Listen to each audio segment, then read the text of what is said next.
back to Peachy's World. This is Peachy, and I am so excited to be home from Lenexa, Kansas, where I had my VSG surgery. I'm home now and feeling well enough to record a video, and I really wanted to be able to backtrack a little bit and cover my surgery day with everyone to let everyone know kind of how that process went more in depth. I know I was doing some quick videos, just recording them and posting them on social media, but I wanted to be able to record an actual video and walk everyone through really how my surgery day went from the beginning to the end. I wasn't really allowed or able to record a lot while I was in the center itself.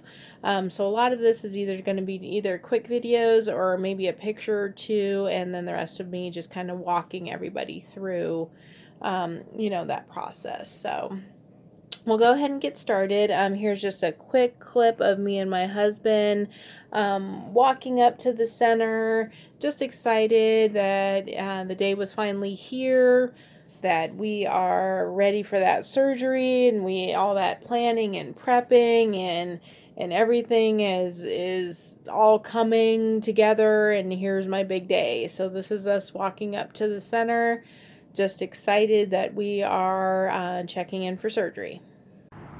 We're walking up to the center, honey.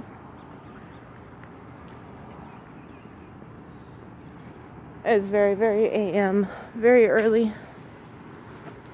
Time to get all checked in, babe. So yeah, just a quick video of us walking up to the center. Again, my surgery was scheduled for the 28th, so April 28th, 2021 at 8 a.m. So we did have to check in at 6:30 a.m. just to get into pre-op, get all ready to go for the surgery. Now I will show you a quick picture here. This is where we checked in for pre-op, and unfortunately this is where I had to say bye to my hubby because of COVID. He wasn't able to come back into the pre-op location, which honestly made me really nervous. Like, I was already nervous enough to be having surgery, and then to not have him and his support there was a real bummer for me. But we didn't have any control over that. So the nurse was nice enough to take him up to our private room. He did have some sleep accommodations there for him so he could stay the night with me, which was great. But we had a private room, so the nurse, showed him where that was so he could get, settled in with our stuff and everything. And that's where he would wait for me, because he wasn't allowed in recovery either. So really, when I gave him a kiss goodbye when I checked in for pre-op, he didn't see me for like 3 or 4 hours afterwards, because even though the surgery was only like 30 minutes, they keep you in recovery for quite a while until you're really, really awake before they put you back in your room. So it's like 3 hours, I want to say, before he saw me again. But that's okay. We didn't get like hardly any sleep. We were just a bundle of nerves the night before, so he was able to take a quick nap, which let the time go by. So anyway, so I get checked into pre-op around 6:30 a.m. The first thing that they have me do is get changed, and they had me weigh in, which was kind of interesting because I've been weighing in every day during my pre-op diet. And even at the hotel that we were staying at, their gym had a scale, so I was just weighing there. And the scale in the pre-op center, how do I say this nicely, looked really outdated. Antiquated. We'll go with antiquated. It looked antiquated. But it basically told me I didn't lose any weight on my pre-op diet. And I looked at the nurse and I was like, I'm 12 pounds down from my during my pre-op. There's no way. I was like, I've been tracking it on 2 separate scales that show the numbers going down, so I'm not sure what's going on with your scale.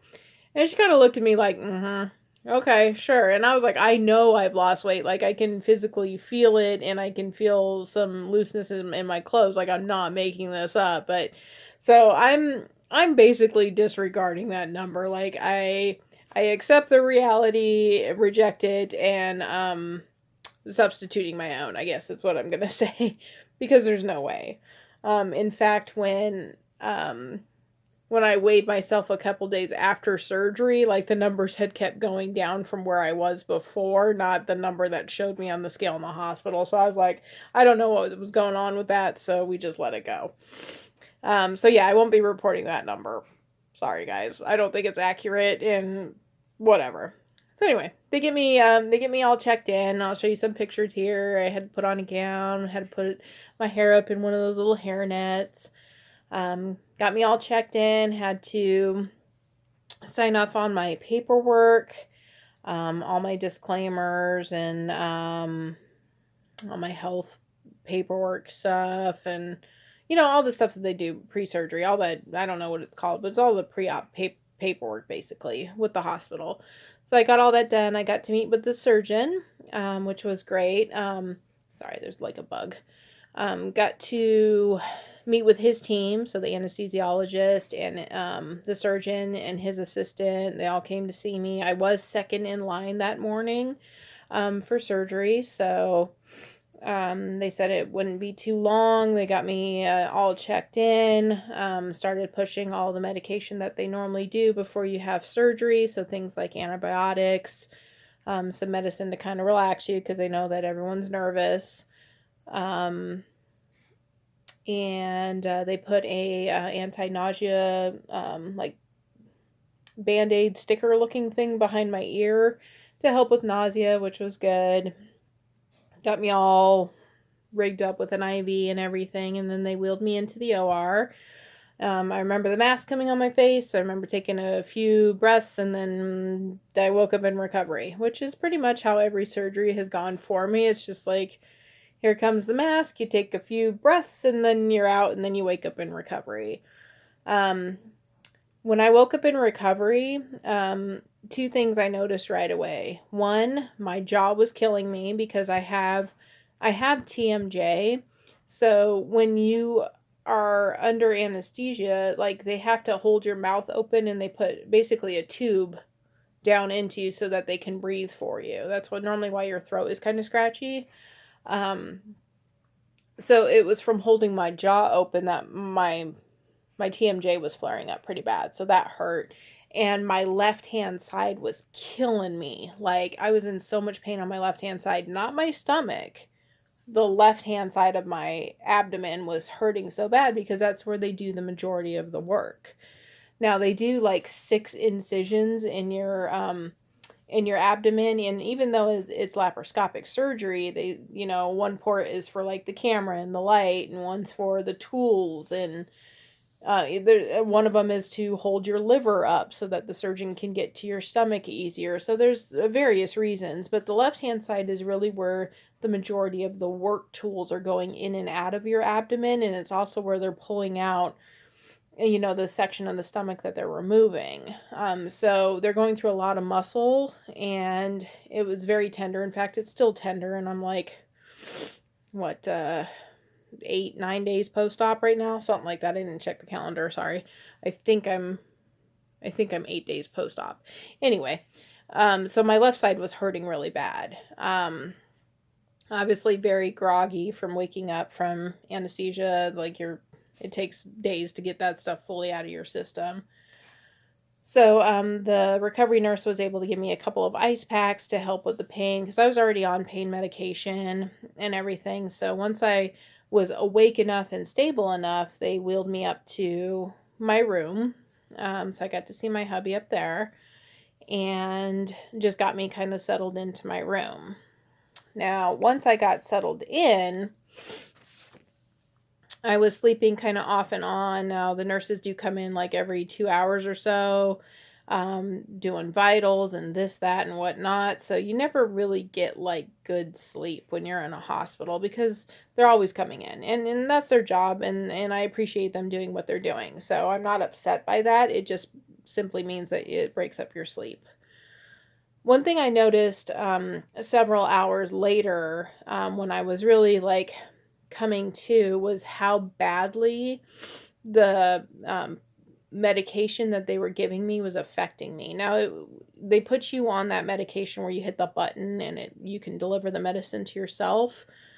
and I don't know the exact pronunciation of it. It's like Dilaudid or something like that. It's like the highest grade like painkiller you can get. I was like, thought I was gonna get morphine, but it's that other stuff, and I had the worst reaction to that stuff. I'm pretty sensitive to painkillers as it is, and I'm kind of a tough cookie, so I'd rather like find either an alternate way or the least amount that I can take to kind of get the edge off, because I don't like being under the influence of that stuff. It makes me feel weird, and I just have weird reactions to it. So one thing that I noticed is that my heart rate was dropping pretty low, like in the 40s. So they didn't seem concerned about it, but I just didn't like how that was making me feel. It was also dropping my blood pressure really low, which I had let the surgeon and the anesthesiologist know that anytime that I've been under, you know, the influence of that stuff like anesthesiology or, pain medication, I was like, it has a tendency to drop my blood pressure, like to unsafe levels. And it was getting to that point where it was getting really low and they were getting concerned.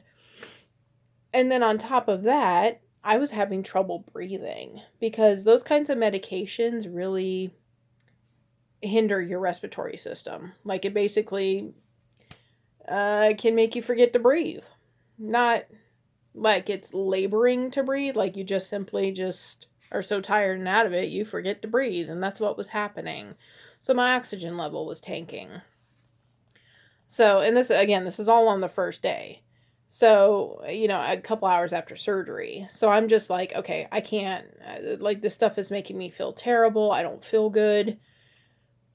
And the nurse was like, well, let's get up and walk around because you got to get up and move around. So, okay. So they got me sitting up. I was getting real dizzy, real nauseous, just not well, like shaky. I was having a horrible time. So they finally got me up. I made it. They gave me a walker to use because I was pretty shaky. I made it a couple of steps outside of my room and I said, we need to go back because I feel like I'm going to get sick. And anyone who knows me knows that, like, nobody enjoys puking, but I really just will negotiate another way. Like, I hate throwing up. So I sat back down on my bed and I really just started like dry heaving, and it was so painful because everything is a fresh incision. My stomach was just stapled, like it's hurting so bad and nothing's coming up. Like I have nothing to offer this vomit fit. Like there's nothing coming up. It's just the act of being so nauseous you want to throw up. And that's when I said, I am done with whatever this painkiller is. And I said, I don't want it anymore. Get this button away. I'm not using it anymore. You can take it off. I said, all I want is ice packs and Tylenol. And they kind of just helped me get back into bed. Thought I was just frustrated. But every time they came in after that, they kept asking me if I wanted to push the button. And I said no. I said, I realize I'm in pain. I realize that I'm struggling and I'm being a little hard-headed about this. But the effects of this medication are far worse than what I'm dealing with the pain in my left side and just being sore from the surgery. So I would rather just deal with that than deal with what this drug was doing to me. Like, it's just not comfortable. It's hurting me. I don't want to deal with it anymore. But they kept asking. And that's fine. I understand it's their job to provide pain management. So I understood. I wasn't getting snippy with them. I just simply declined. They were able to give me some Tylenol like 4 o'clock that morning, I want to say. I was able to get that down with a couple sips of water, which took a little bit of the edge off, to be honest. But really, I was just using ice packs and just kind of breathing through it. It really wasn't a horrific amount of pain. It was just getting kind of detoxed from that pain medication. And then just trying to sleep in between. And yeah, it was crazy. So the next morning, I want to say around like 5 or 6, I was able to get up and move around. I was able to walk around. I did so much more walking than I had attempted the previous time, which was great. And the physician's assistant came in to talk to me, let me know everything went beautifully with the surgery. I should heal nicely. Just covered a few things with me, and we were good to go. That was also the first time I was able to have some chicken broth, which prior to that, I was really just having very, very tiny sips of water or maybe some ice chips because my mouth was real dry. And from there, they just decided to go ahead and discharge me after that because I was managing my pain as best as I could. I was up and moving around. I was able to keep fluids down. So they got me ready for discharge, which included covering what medications I needed to take post-op, which included, let me see, they have me on the generic version of Protonix, which I have to take for 2 months, which is, I believe, an acid reducer. They gave me a prescription for oxycodone. Never used it, never touched the stuff. So yeah, I know, stubborn. But I insisted on just taking Tylenol when I was at the hotel and using my ice packs. Never took the oxycodone. They also gave me Lovenox, which is the generic version of heparin. It is a blood thinner, and it is an injection that I had to take for 7 days following the surgery. So I've already finished it, but my husband, who used to be a phlebotomist, is the one who administered those injections for me. I didn't want to do it, so I was so thankful he was willing to do it. But got that done. That caused a lot of excessive bruising. Like you can see, like it caused some nasty bruising on where I had some blood drawn. And my abdomen got real bruised in some areas. But that's to be expected. It is a low dose blood thinner, but it still causes, or I was going to say it doesn't help some of the incisions and their bruises. It just kind of instigates it a little more. So I got all ready, got discharged. My husband grabbed my prescriptions from the pharmacy, and then we were good to go.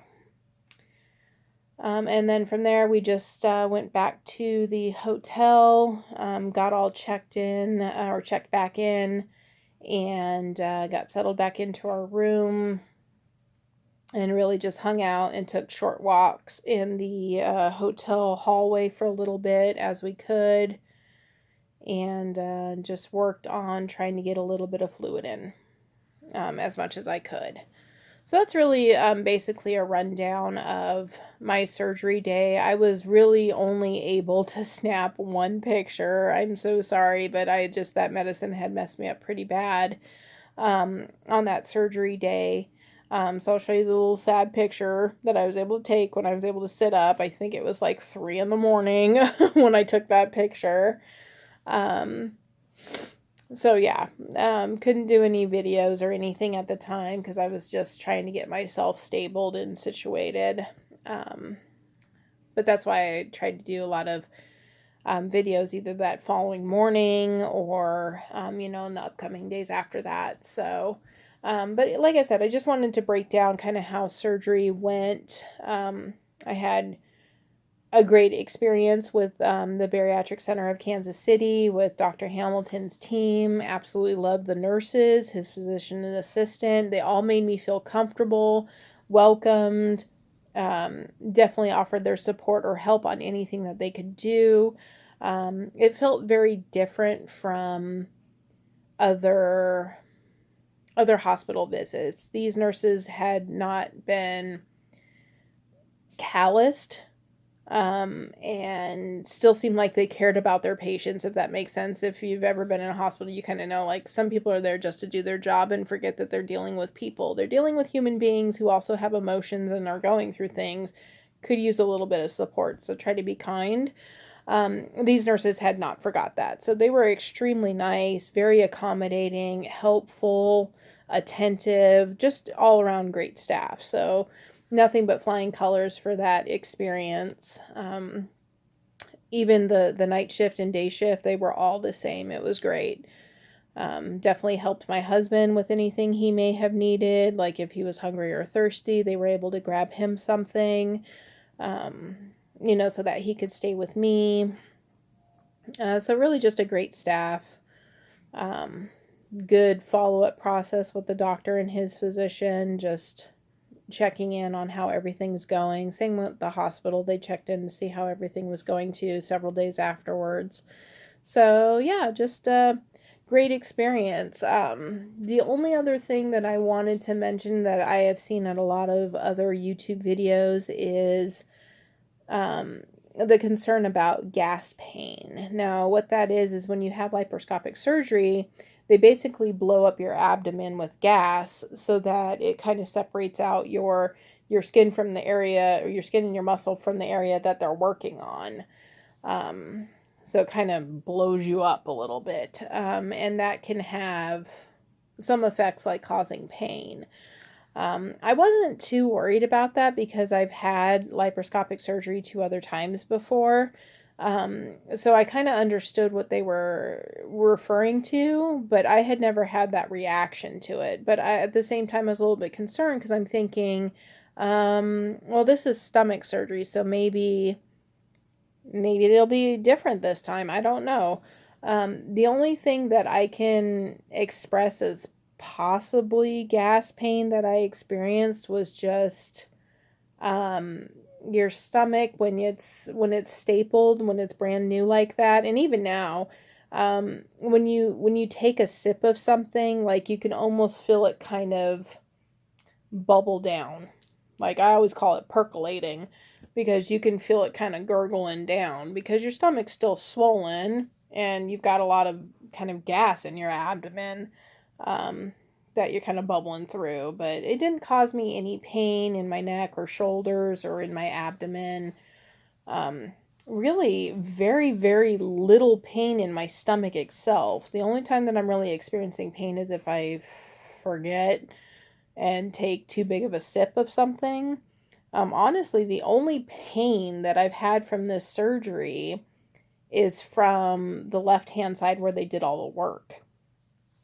And I definitely want to show you guys a picture of what those incisions look like. So trigger warning, if you are sensitive to these types of photos, I would skip ahead or or click off the video if you need to. But I wanted to show all the incisions I had. I had a total of 18 staples. I want to say 6 incisions, and then I had a small incision for a drain that they put in. That was removed a day later. So yeah, lots of staples, lots of incisions. But really the only thing that hurt me pain-wise is my left side, not my stomach. So it was kind of crazy. But I think that covers it for everything for surgery day. If I think of anything else, I'll definitely run it by you guys and let you guys know. If you have any comments, questions, want me to elaborate on anything further, please let me know. Definitely comment below. And don't forget to like, subscribe, and hit the bell for notifications so you guys can stay up to date on my VSG progress. The very last thing that I want to cover, which I'm definitely going to add at the beginning of my videos going forward, is just my weight information. Everybody likes to know where you started and where you're at. So my beginning weight at the beginning of my pre-op diet, so like 3 weeks ago now, was 293.6. When I checked into the hospital, not something I'm going to track because I don't believe that scale was right, as I mentioned earlier. So I started at 293.6, and as of today, I'm at 271.2. So that's awesome. But I'm definitely going to lead my videos with, the changes in my weight, because I'm 20 pounds down now, which is great.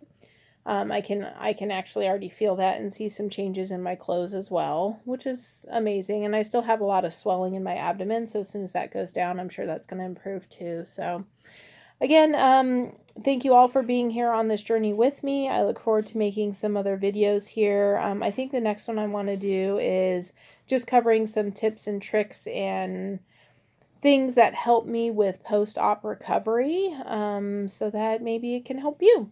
So stay tuned for another video, and thank you guys again for supporting me. I appreciate it.